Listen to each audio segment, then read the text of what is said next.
Hello, welcome to 2021, then the first IBL On Deck presented by Rawlings Canada here in 2021. I'm Spencer Tangway from the Welland Jackfish, joined today by Dylan Baker, London Majors, of course, and Ryan Eakin from the Barrie Bay Cats. We're here to welcome you to 2021 and hopefully a better baseball season for sure, as we hopefully will get out to the diamond for IBL baseball once May rolls around in 2021.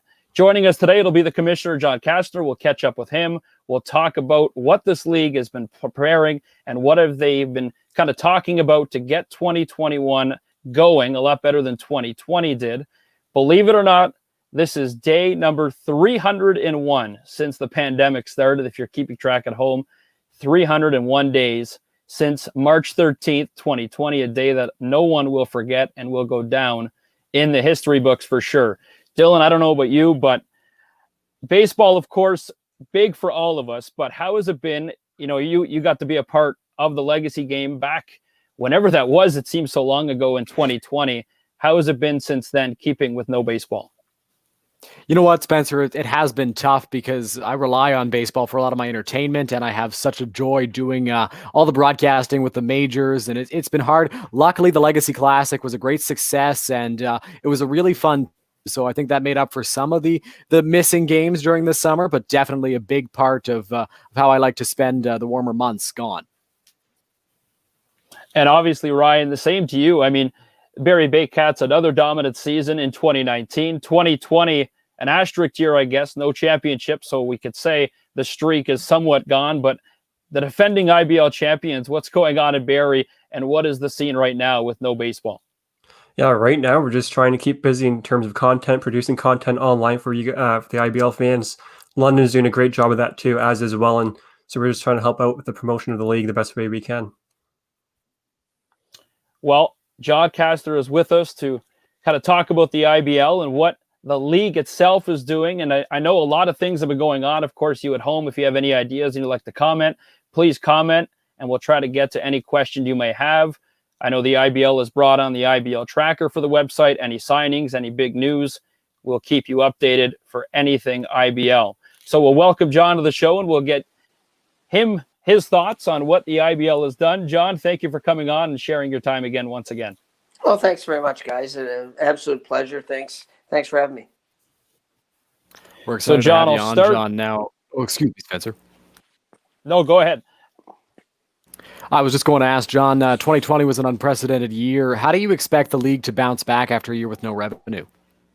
Yeah, so it was obviously an unprecedented year, and all the strategic planning that teams can do from a fiscal business standpoint sort of goes out the window. And I think we try to remind ourselves all the time that as much as leagues like the IBL or the CFL or the OHL and leagues like that, they're an unprecedented territory. What I always remind our teams is that we're not alone in this, and we shouldn't think about just about ourselves.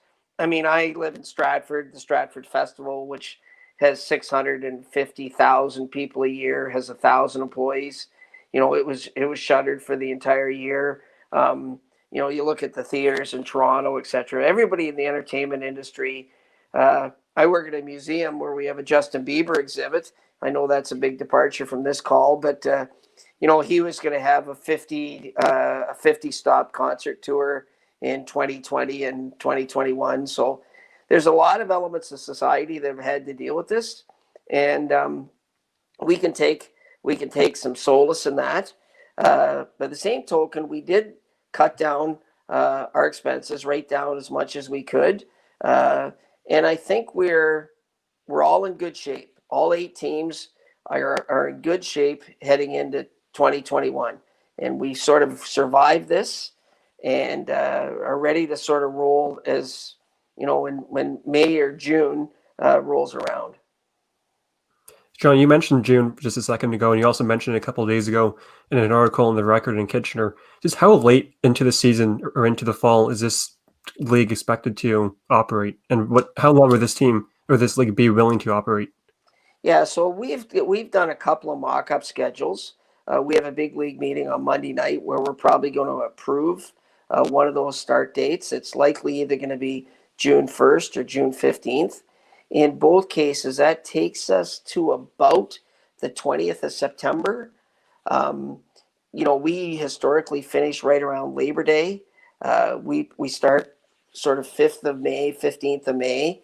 So we take May out of the equation, maybe a couple weeks out of June, start June 15th, which is really a month later.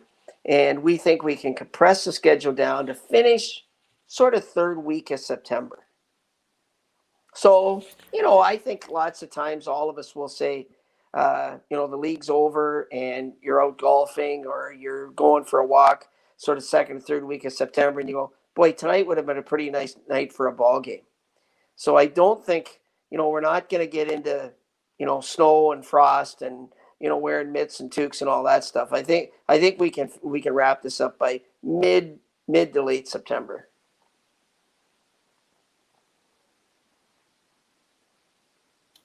John, the idea that baseball, of course, took a step backwards in a way, when you look at all the minor leagues that have been compressed down to so many smaller leagues, with the MLB configuring a lot differently now, a lot of people have thought, does this hurt or help the IBL?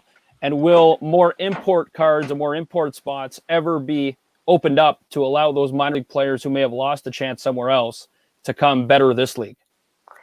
I think, Spencer, I think the end result of that is maybe going to be the opposite of that. Where we have each team is allowed 4 imports, and for us an import is somebody not from Canada. I think one of the things we're noticing already is that you've got minor pro players who are Canadians, who are from maybe other parts of the country. This is probably, without question, the best senior men's league in Canada. And those players who are Canadian are the ones I think that are really going to make the major difference to the IBL from a talent standpoint.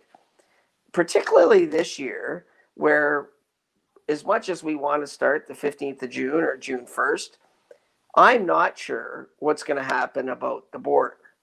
A lot of the majority of our imports are Americans, of course, but we also have players from Central America.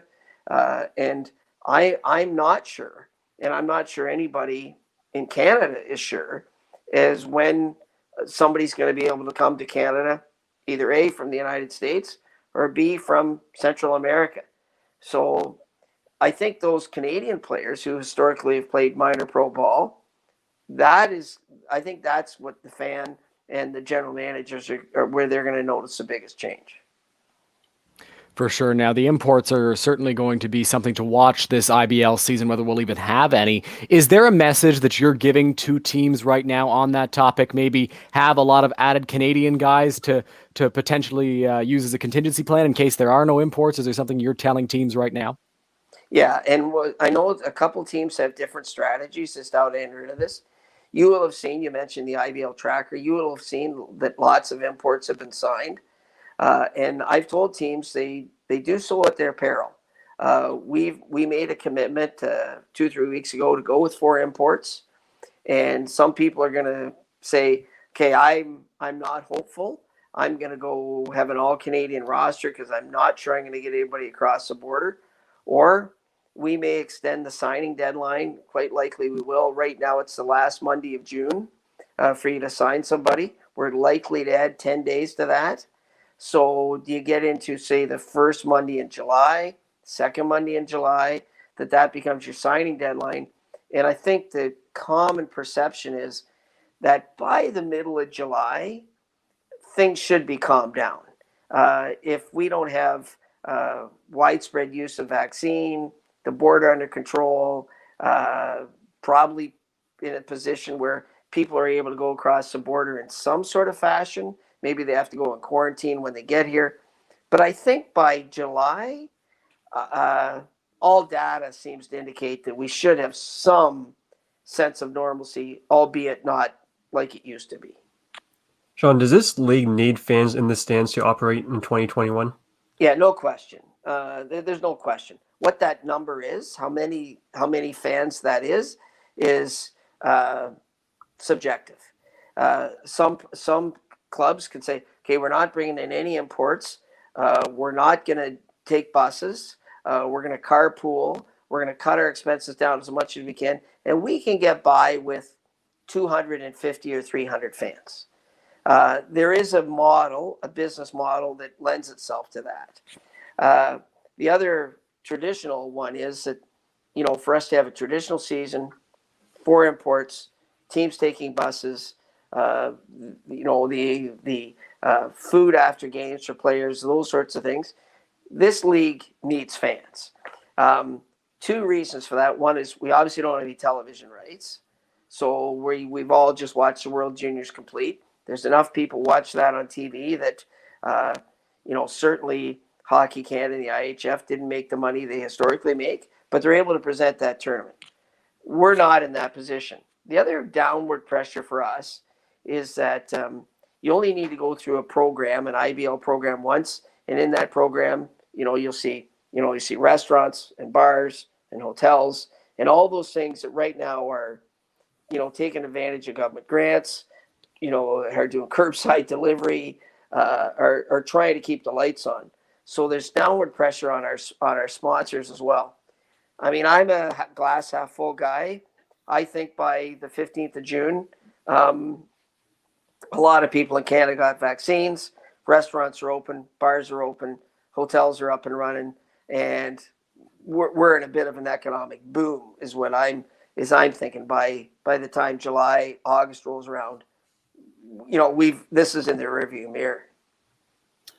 John, has there been any kind of, word, I guess, or any kind of communique between you and the government of Ontario or the Minister of Sport itself, just talking about the restart and what it would look like? Obviously, we're a little ways away from, the first pitch, but a lot of leagues and a lot of sports are under the same pressure. Right. Have they released anything to you on what they're willing to help with and what the province of Ontario is trying to do to grow baseball here in the province of Ontario? Yeah, so the other thing, I actually have a number of conversations with that ministry for a couple of reasons. One is I'm on the board of the Ontario Hockey Federation, which was the architect of the return to play protocol for amateur hockey in Ontario, junior and not only junior hockey, but minor hockey as well. So that ministry, which is headed up by Lisa McLeod, looks after not only sport, but also looks after tourism, culture, and heritage. As I mentioned before, I work at a museum. We had a meeting at the Stratford Perth Museum where I worked with the minister, where we not only talked about heritage and culture in Stratford, but her and I had a conversation afterwards, and the IBL came up, and we talked at length about that. And one of the things we talked about was that baseball in 2021, not in 2020, but in 2021 is in obviously a more advantageous position because it is outdoors. The one thing I can tell you is that the designing of return to play protocols of what this is going to look like, and let's spend 2 weeks and say this is exactly what the game day experience is going to look like for the fan, the player, the umpire, the broadcaster, the commissioner, is an absolute mugs game. I can tell you that the Ontario Hockey Federation has probably done 5 or 6 versions of what return to play for hockey look like this year. And in nearly all cases, it sort of takes 2 weeks. We pass it, and within 24 hours, it's redundant, and it's not applicable anymore. As I said, as we talk about what baseball looks like, I said, you put all this work in, and not only the goalposts move, to use an analogy, they change ends. That you're sort of, okay, and now all of a sudden, you've got areas of the province that are shuttered, you've got rinks that don't open, and I said, we really shouldn't spend a whole lot of time on this until the 1st of May, because we're pretty nimble. We're a small league of 8. We can put together a plan pretty quickly, and we'll have a much better idea what the landscape looks like.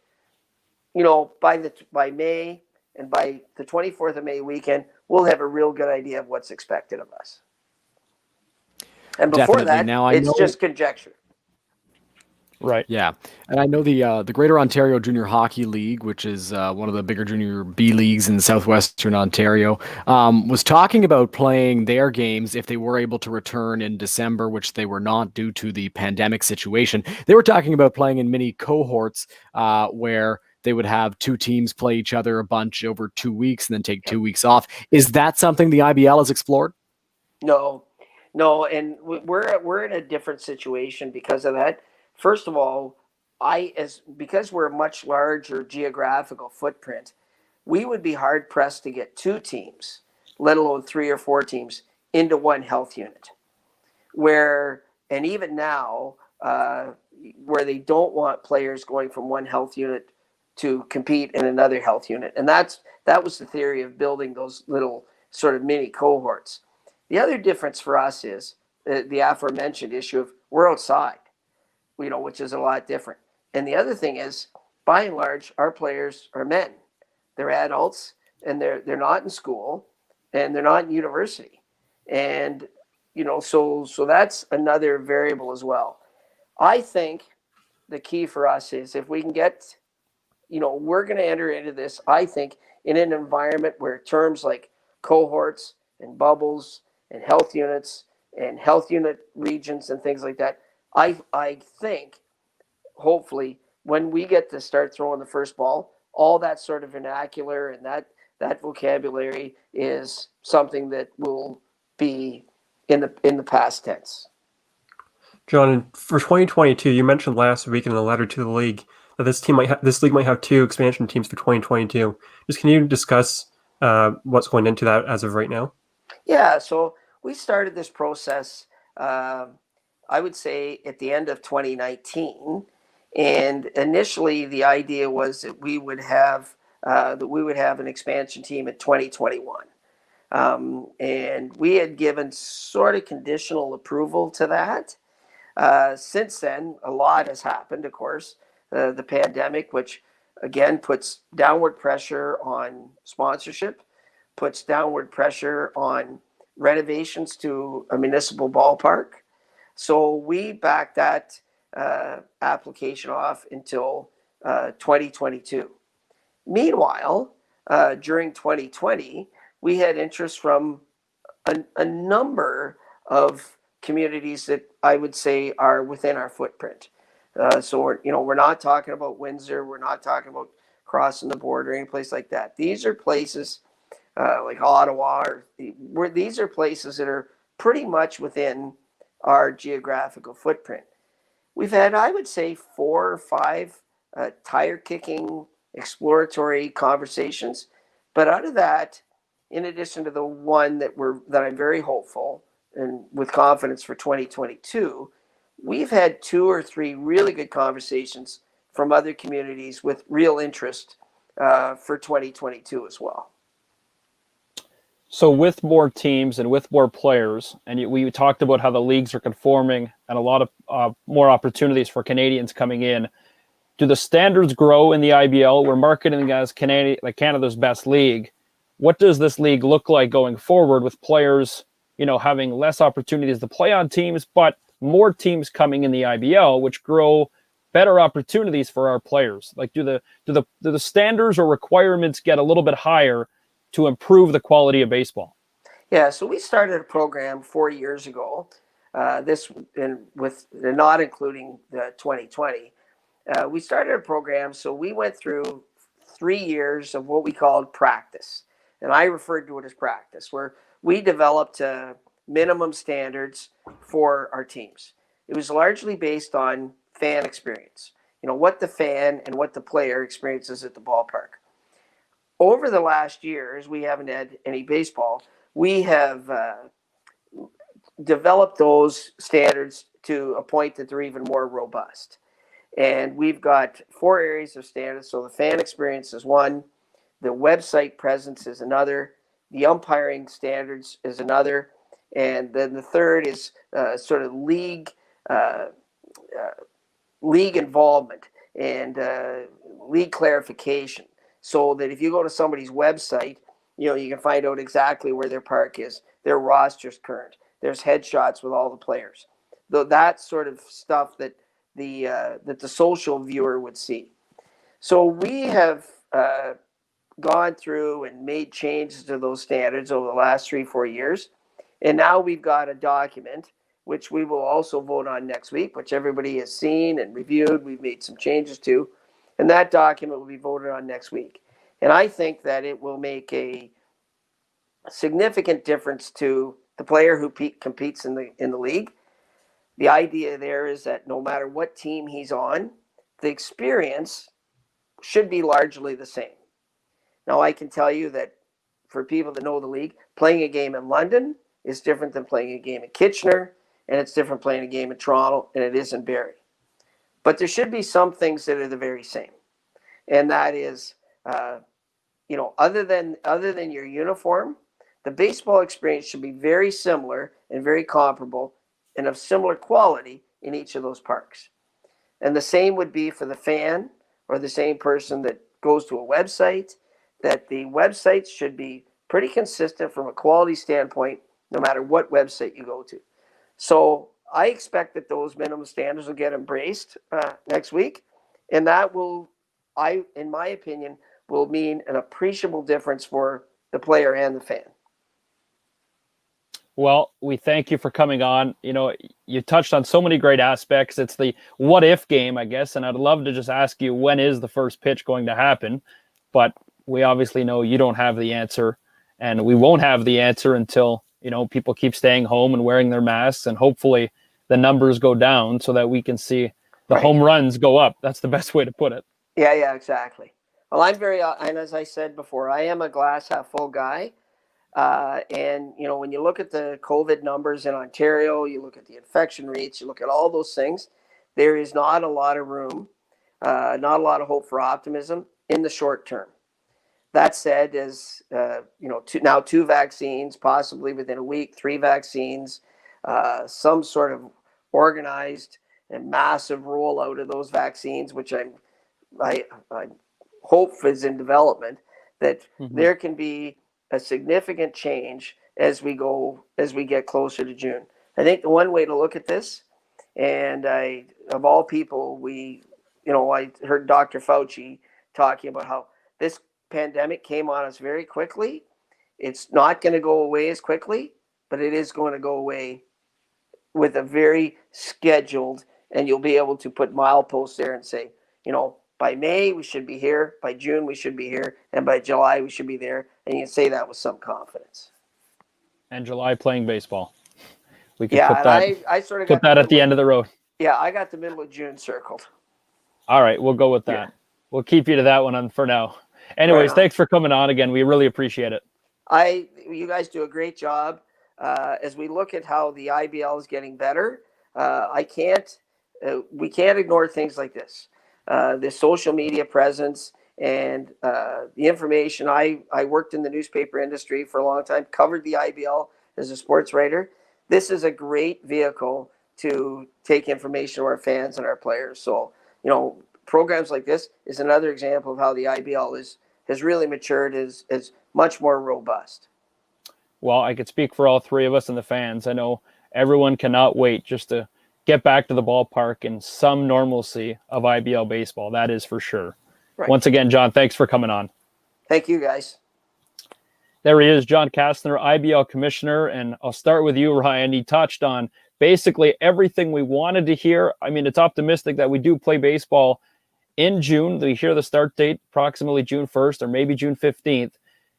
Leading up to this, training camps, all this still have to happen. But what are you missing most about just going to the ballpark and covering baseball? Oh, man, everything about it, right? The volunteers, the players, the bus rides. For me, and if the Baycats' last 6 years of championships, just everything that comes with the IBL. I mean, yeah, the championships definitely help, but we cannot take those away from you. That is for sure. And Dylan, of course, you got a little bit of baseball last year, but so much more to come here in 2021. Hopefully, your thoughts on what the commissioner just brought us. You know what? John was very optimistic in his timeline for next year, and I'm hopeful as well that we'll be getting started Ideally in June, early June, mid-June, possibly. That's what I was kind of thinking when I saw that he said in his State of the League address a couple weeks ago that he wanted to get going maybe a little bit later and have the season run a little deeper into the fall. That's all right with me if it means we get to have a semi-full IBL season. Yeah, no doubt about that. And I echo the exact same things. I mean, I'm sure you see all the Facebook comments and a lot of fans who, take to the web to talk about the IBL and so many historic things they bring up. They would sit in the blizzard to watch a game if they could. So definitely there's no lack of support for this league. And if you'd want to get involved, visit any of the team websites, go to the IBL's website. Of course, we thank Rawlings Canada for providing all the support and the funding for this. And until next time, we remind you, please wear your mask and stay inside and do everything you can so that we can play ball once again. For everyone, on behalf of the IBL, I'm Spencer Tangway, Dylan Baker, Ryan Eakin. Till next time, stay safe.